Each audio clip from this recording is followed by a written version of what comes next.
Hey there, it's 3 o'clock on a Tuesday. We all know what that means. Another riveting episode of Behind Breaking Point.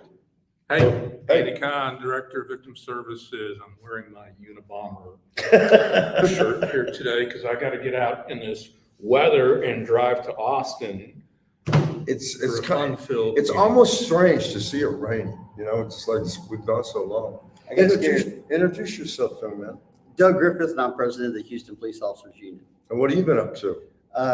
Trying to stay dry today, but between baseball, football, active 12-year-old, that's what you do. Yeah. What we're going to update last week's breaking bond defendant, Mr. Williams, right? Why are we going to update him? So I'm telling you what, so you remember, was it last week? Because last week we did the guy who has 14 prior felony convictions, mostly for theft. So nonstop. But, one time he actually got 10 years in 1988. He got 13 years in 1991.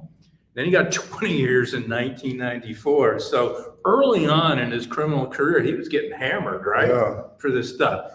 Then you can see there's a lull between 1994 and 2002. And my best guess is He was in prison. At least 10. Yeah. my best guess is that he couldn't continue his criminal career because it's kind of hard to when you're locked up. Right. But so he resumed once again 2002, 5, 2007, 2009, 2014, 2015, 2017, 2019, 2022. So all that, he gets charged with theft of a catalytic converter. That was his thing. That was, and Catalytic we all converters. know what can happen when you're stealing, right? Because we had a. It's almost like you were lucky if it didn't happen to you. It just was so common, right?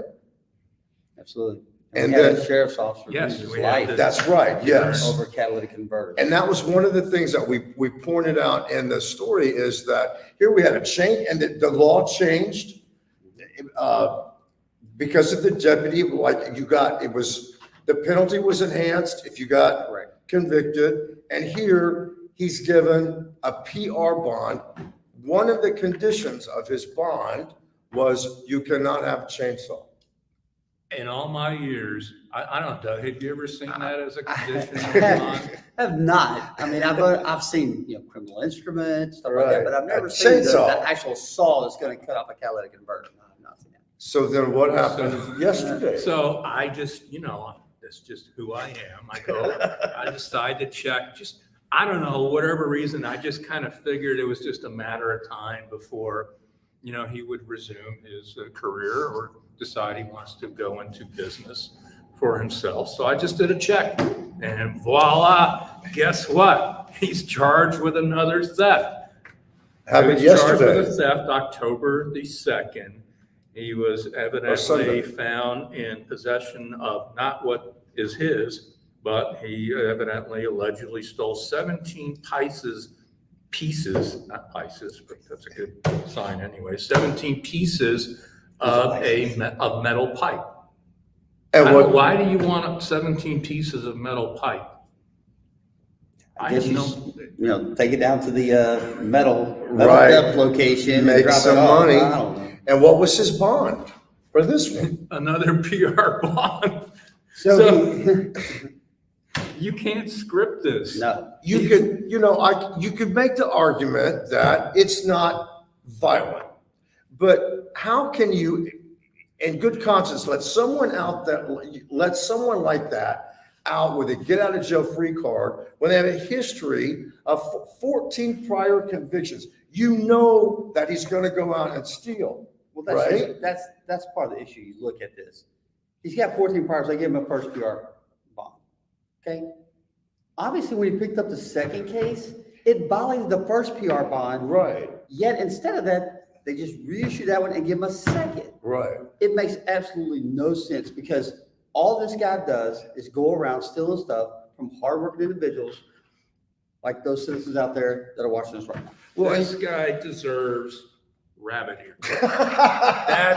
I'm telling, this is what, when I saw that, I went, you know what? I don't know why there's rabbit ears upstairs, but there were, but I thought, you know what? This guy is lucky as a lucky rabbit, You're right? A definitely. rabbit, you know, Oh, I so was about to say, that's this- awkward.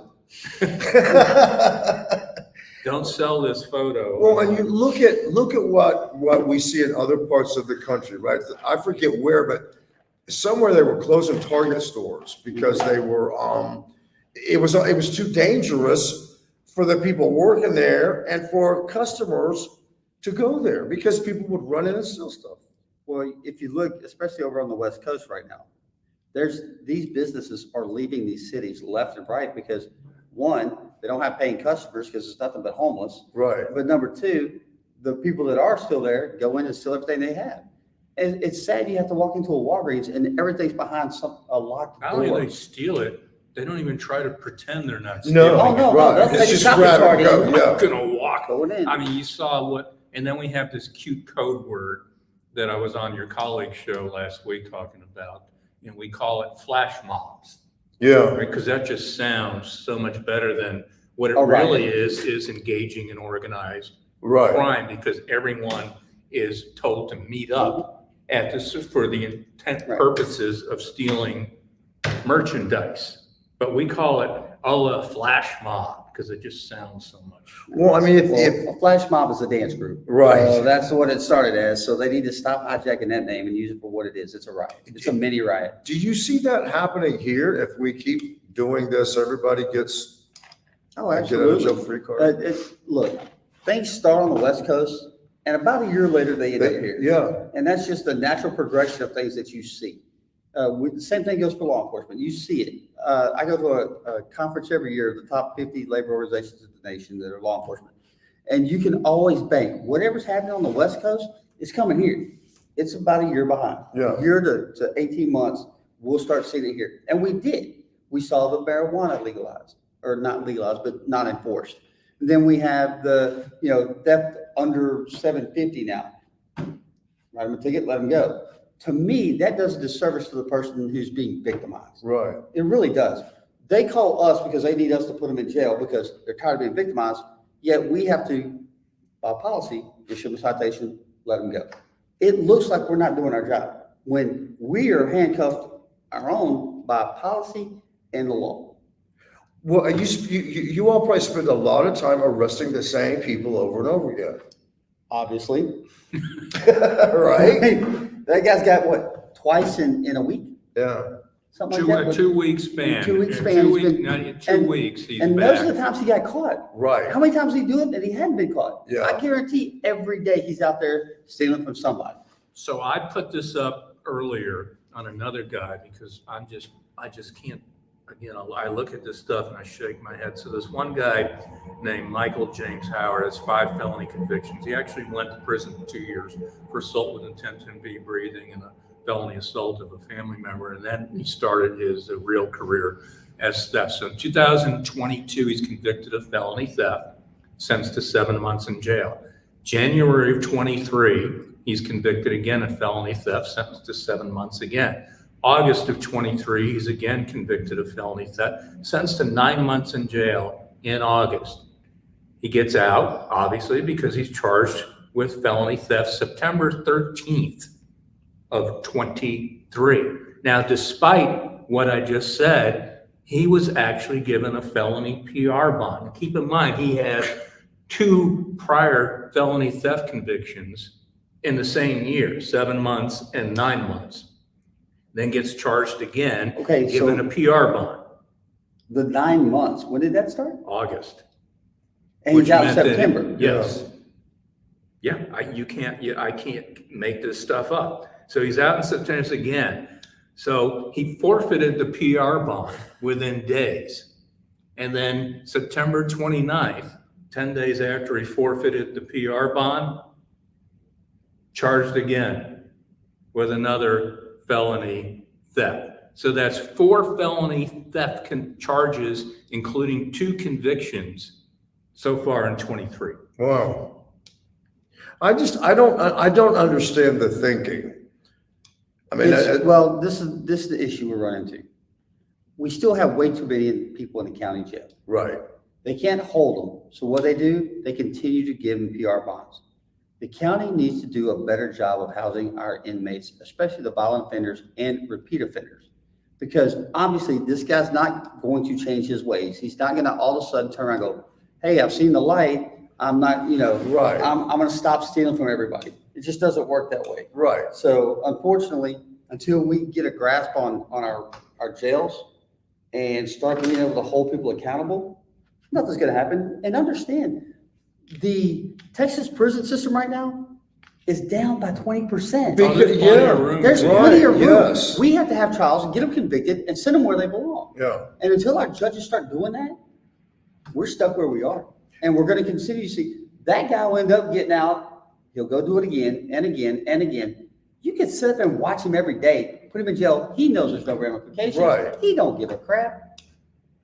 It's just gonna continue, and it's gonna get worse. I can't imagine how frustrating that must be for officers. Right. And I can't even fathom. And then for citizens too, because if you're a citizen, you're seeing this and you're calling about a theft or a quote, a nonviolent crime, you're not exactly a priority call, right? Correct. You'll be lucky if someone actually physically comes and takes a report in this day. More and than age. likely, they're gonna call you back on the phone and say, hey, can we take your report over the phone? Yeah.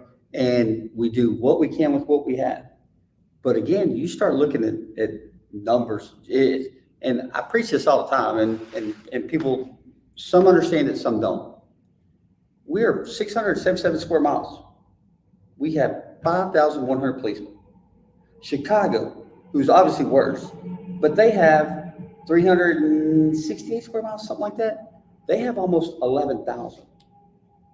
So it tells you what we're having to do with the amount of numbers that we have. So yeah, there are going to be times when we're not going to make it out there. Right. Or it's going to be a long time that you're going to wait, which is a disservice to our citizens. It really is. We all signed up to do this job, and we do it gladly, and we love it. I love this job. Obviously, I haven't been on the streets in a couple of years other than just going out here and there and riding. But our officers are out there busting their butt, call to call to call. Half of them go without lunch every day, but they do it because they love the job.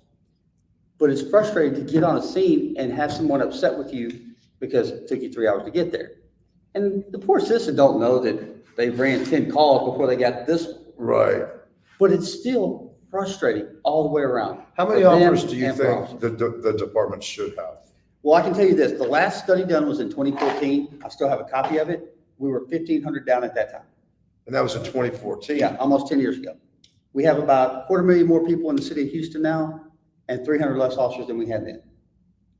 And again, I think that if we went back, if the court system went back to the way it was before, where everybody should get a bond, there's no doubt about that. But if you're out on bond and you pick up a new criminal charge, you need to be in jail. Especially within like a short time Oh, span. yeah. Yeah, It's like a fairly matter of a day or two. obvious. Yes. Well, again, if they would have held him for the 7 months, there's 2 cases he wouldn't have gotten. Just Right. saying. Yeah, no, yes, yeah. Well, and I mean, 7 months, and he's less than 2 weeks. how many times have we done stories where someone was murdered by somebody out on bond, and they had violated the bond? If they were in jail, that person would be alive. Yeah. Aren't we doing like something like that tonight? Yes, yeah, Wow, we've got I- one of those I caught your tonight. segue. That- What, you think that things are gonna change with the mayoral race? I mean, crime is obviously gonna be a big talker in that race, don't you think? Yes, but understand, city officials have little to do with what these judges do. That's right, yeah. I don't know how many times people would say, Mayor Turner, he has nothing to do with the judicial system. Now, I'll be honest, I wish he was more vocal about it, saying that they need to You get out have their a bully backside and pulpit. handle it. Yeah. Yes, you do. You do. And I think Whitmire will be good at that. I don't know enough about Sheila Jackson to make an honest statement on that. Obviously, we're supporting Whitmire, and he's been, in the forefront of law enforcement for 40 years. Well, his entire career in the Senate has pretty much been criminal justice. I Correct. mean, that's kind of his thing. And I think that until we do something in Harris County to start holding these judges accountable, because again, everybody talks about law enforcement and qualified immunity. Oh, we need to take qualified immunity away.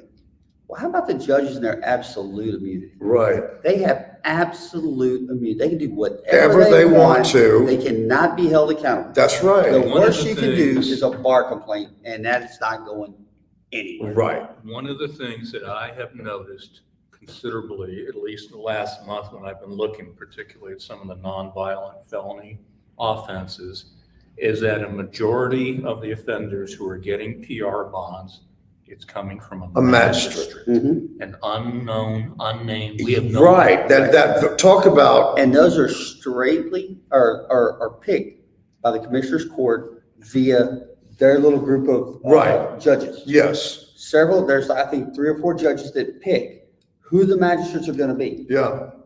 They're not beholden to anybody. No, they're not. They're not. We did a breaking bond report 2 or 3 weeks ago where, we had the probable cause and the magistrate hearing officer is basically, it sits there and says like more than one time, you are a danger to society. The public is not safe with you out, and gave him a $15,000 bond, which means $1,500 and he walked You've out. admitted publicly that releasing you is not in the best But interest. still does it. But you're still doing it. We had a magistrate stay because of, how they put it, fiduciary responsibility. We're gonna say no PC because there's no reason to bring this to a trial. And they let the guy walk. Yeah. And it's like, wait a minute, never heard that before, but, Yeah. they say the county don't have the money to try every single case, so that's why they kick some of them in PC court. I'm like, whoa. If our officers go out there and do their job, Right. and they have good PC, and then y'all kick it just because you want to, And That should be a you've reason to you've have it gone to removed. the DA's office. So the DA's Absolutely. office is I've already approved agreeing it. that a crime was committed. And understand, we're the only county in the state that does that. Every other county, law enforcement just puts them in jail, they work it out later. Right. We do not. We call the DA's office, run the facts by them, get the most appropriate charge, and we follow them. And also understand, we could have 3 different offenses at one time. DA's office is only gonna take Take one, one. the most serious. Right. So we gotta find a way No, to. the to fix it. magistrates, and I was explaining this to someone the other day, they are the true gatekeepers. They are. Yeah. Of the in and out of who's gonna get out, Yeah. who's And we- gonna remain in, but nobody knows who they are. And we have seen instances where a magistrate will set a low bond or a PR bond, then they get to district court and the actual judge will raise it, will make it higher. Not all the time, but sometimes we've seen that happen. Well, we saw something similar in the case of Harold Arsenault that was on the run for 5 years and charged with the murder of Gloria Jimenez, whose body has never been found. Right. And then 5 years go by and he gets finally taken into custody. And I was talking with the family and I was kind of assuring him, there's no way he's going to get, a bond. And then all of a sudden a magistrate sets a $250,000 bond, which was for someone that's been on the run for 5 years. Should and have also no has bond, a right? prior Absolutely. violent Absolutely. criminal Yes. history. He had already been convicted of an ag assault with a deadly weapon previously, but because there was so much community outrage, it got back to the actual elected district court judge, who then the next day Raised raised it, and made it $1 million bond eventually. But it took a community outrage Right. for that to happen. You got to wonder, would that have happened if you didn't have people jumping up and down saying this should not happen? Correct. And that's the sad part about it. It's gonna take someone very prominent being murdered by one Yeah. of these thugs like that before they ever start doing anything about it. For the Yeah. lack of officers issue, Tina French says, hire our veterans in good standing. It's a no-brainer. We've been trying to do that. We've been trying to do that for years. We take all veterans. In fact, they make our better policemen, in my personal opinion. I bet they do. Hey, thank you all so much for watching. Thank you for joining us, Doug Griffith. And enjoy this rainy day. Be kind to yourself and everyone else. And stay tuned for tonight, 'cause we Yes. have yet another example of someone who paid the ultimate price by losing his life to someone that was repeatedly released on felony. A sad, tragic situation, no doubt. Tonight's Breaking Bond on Fox News at 9. Bye. Peace out.